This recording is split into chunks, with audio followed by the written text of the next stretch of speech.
నమస్కారం బోస్ గారు. సార్, రీసెంట్గా జరిగిన ఇష్యూస్లో అసలు ఎవరెవరి పని ఎవరెవరు ఏం చేయాలి అన్నది చాలా వరకు క్లారిటీ లేదు.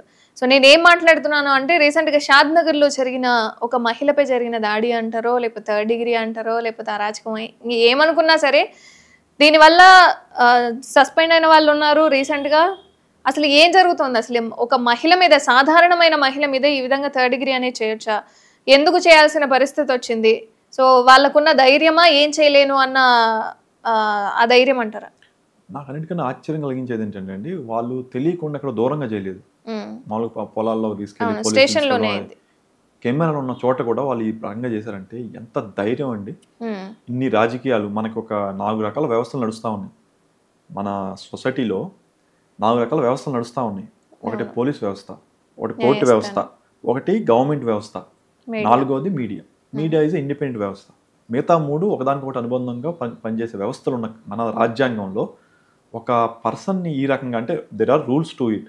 ఇప్పుడు త్రిబుల్ గారిని కాళ్ళకు కొట్టేశారని చెప్పి ఈరోజు పెద్ద ఇష్యూ నడుస్తుంది. అంత ఎంపీని కూడా కొడితే ఇది పెద్ద ఇష్యూ నడుస్తుంది. ఆయనకి డబ్బులు ఉండబట్టి, ఆయనకి పలుకుబడి ఉండబట్టి ఏదో పోరాడుతున్నాడు. ఇలాంటి మహిళలకి ఏంటి పోరాటం?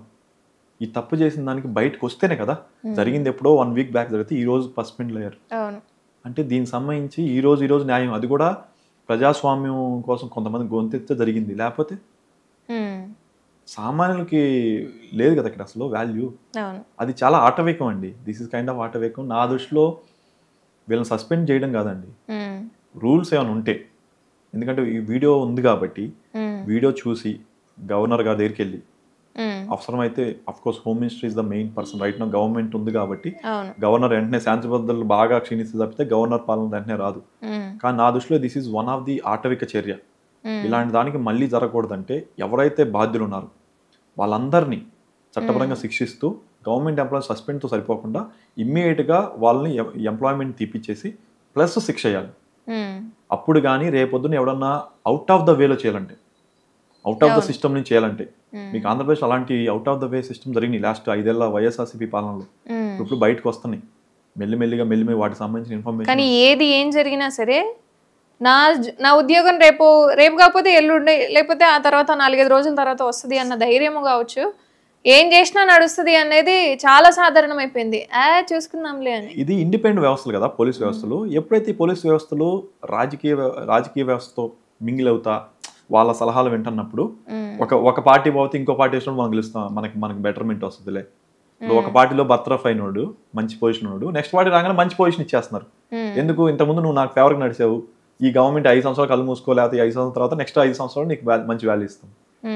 ఇప్పుడు శ్రీలక్ష్మి గారు ఉన్నారు, ఐఏఎస్, గనులకు సంబంధించి, ఓబులాపురం గనులకు సంబంధించి ఆమెను మొత్తం సస్పెండ్ చేశారు, టోటల్గా చేశారు. నెక్స్ట్ జగన్ గవర్నమెంట్ రాగానే ఏం జరిగిందండి?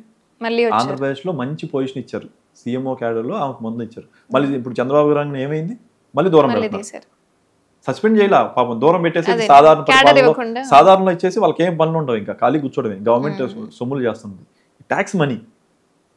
అంత డబ్బులు వీళ్ళు తప్పు చేశారంటే ఒక గవర్నమెంట్ ఫేవర్గా ఉన్నారంటే ఈ అండ చూసుకొని, పొలిటికల్ అండ చూసుకొని, నాట్ జస్ట్ మళ్ళీ జాబ్ వస్తే ఏం జరగదని ఒకటే కాదు, దెర్ ఈజ్ సమ్ పొలిటికల్ అండ.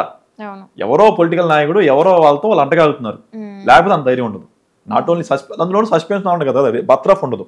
పొలిటికల్ వాళ్ళతో అంటగా అయితే నాకు మహా అయితే సస్పెండ్ అవుతుంది, కానీ బర్త్రఫ్ అమ్మము అసలు టోటల్గా జాబ్ పోదు అనేది ఉంది కాబట్టి. అదే ఇప్పుడు మనం ఏం చేయాలంటే, జాబ్ తీసేస్తా అన్నప్పుడు వీళ్ళతో అంటకాగరు. ఐఏఎస్లకైనా సరే లేకపోతే పోస్టులకైనా సరే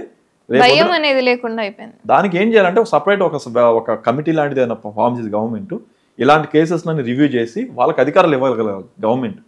వీళ్ళు తప్పు చేశారని అంటే కోర్టులో ఈజ్ ఆల్రెడీ దేర్, బట్ ప్రాథమిక నిర్ధారణ ఉంది కాబట్టి సస్పెన్షన్తో పాటు, సస్పెన్షన్ చేసిన టైంలో ఏం చేస్తారంటే ఇన్వెస్టిగేషన్ చేస్తారు. హెవీ సీరియస్ క్రైమ్ బట్టి ఆ క్రైమ్లో ఎంతో కొంత తప్పు ఉంది లేదా 2 పాదాలను విన్నాక తప్పు లేదు లేదా కొంచెం అవతరం ఇలా చేయడం వల్ల ఎవరు ఈ అబ్బాయి ఈ ఎస్ఐ కానీ పోలీసు కొంచెం బ్యాలెన్స్ చేసినప్పుడు ఏం చేస్తారంటే, అరే నువ్వు వాళ్ళ బిహేవ్ చేయకుండా ఉండాల్సిందని చెప్పి వాళ్ళని ఏం చేస్తారు, అక్కడి నుంచి తీసేసి ఎక్కడో సాధారణాన్ని పంపిస్తారు సస్పెండ్ తర్వాత. జనరల్గా జరిగేది ఇది, ఎందుకంటే ఎటు తప్పు ఉంటుంది అనే ఉద్దేశం.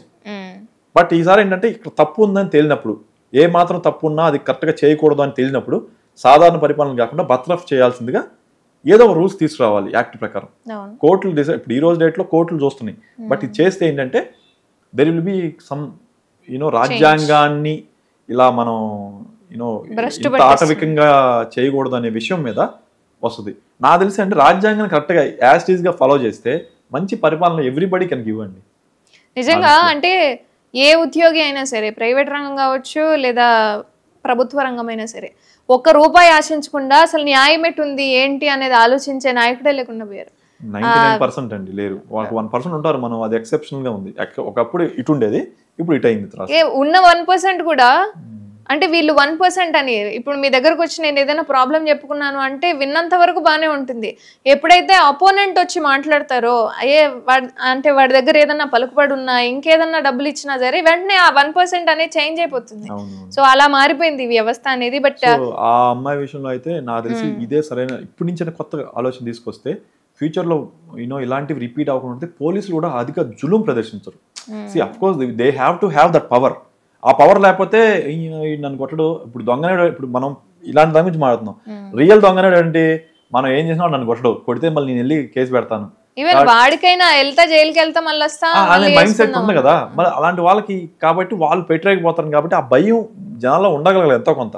బట్ ఇలాంటి వాటికి ఆఫీసర్లు మాత్రం అవుట్ ఆఫ్ ద వే అన్యాయంగా రాజ్యాంగం ఎగనెస్ట్ గా తప్పు చేయకుండా వాళ్ళకి ఏది హిస్టరీ బ్యాక్ సైడ్ లేకుండా ఇట్లా అంటే సామాన్లు ఇంత చేయకూడదు అనేది మాత్రం మెసేజ్ వెళ్ళాలండి, స్ట్రాంగ్గా వెళ్ళాలి. నాకు గుర్తుండి కేసీఆర్ గారు ఉన్నప్పుడు మన ఏపీఎస్ఆర్టీసీ చైర్మన్ గారు రిటైర్ కదా, ఆయన పేరేంటి, సో సజ్జనార్ గారు హ్యాస్ డన్ దట్ యాక్టివిటీ. అది కూడా మళ్ళీ హ్యూమన్ రైట్స్కి వెళ్ళిపోయింది. గారు వేరే వాళ్ళు హ్యూమన్ రైట్స్ చెప్పారు.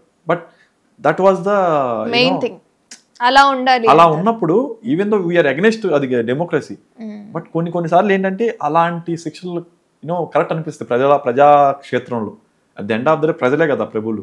ఈ రాజ్యాంగాన్ని కాపాడాలన్నా లేకపోతే రేపొద్దున ఎన్నుకోవాలన్నా ఎవరు కరెక్ట్ ఉన్నారో ప్రజలే న్యాయ నిర్ణేతలు.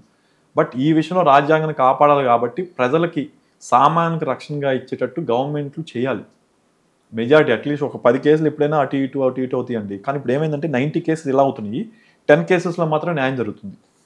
అది ఫ్రెండ్లీ పర్సింగ్ అని మాట్లాడతారు, లేకపోతే అదని ఇదని మాట్లాడతారు, కాంటాక్ట్ పాయింట్లు ఉంటాయి, కంప్లైంట్ నెంబర్లు ఉంటాయి, కంప్లైంట్ మెథడాలజీ ఉంటుంది, ఎఫ్ఐఆర్లు వస్తాయి. కానీ ఎప్పటికప్పుడు పైలప్ అవుతున్నాయి, కానీ రియాలిటీలో ఇది జరగట్లేదు. ఎందుకంటే because there is no real accountability. ఆ పోలీస్ అధికారులకి సస్పెండ్ చేసిన తర్వాత వాళ్ళకి నిజంగా సస్పెండ్ తర్వాత 3 నెలల తర్వాత ఇన్వెస్టిగేషన్ చేసిన తర్వాత వాళ్ళకి శిక్ష ఏంటి, వాళ్ళని మళ్ళీ అదే పోలీసులు తీసుకెళ్ళి ఎక్కడికో నార్మల్ దాకా పంపిస్తున్నారు తప్పితే బర్తరఫ్ చేస్తే కానీ ఇలాంటి వాటికి సరైన సొల్యూషన్ ఉండదు అనేది నా అభిప్రాయం. ధన్యవాదాలు.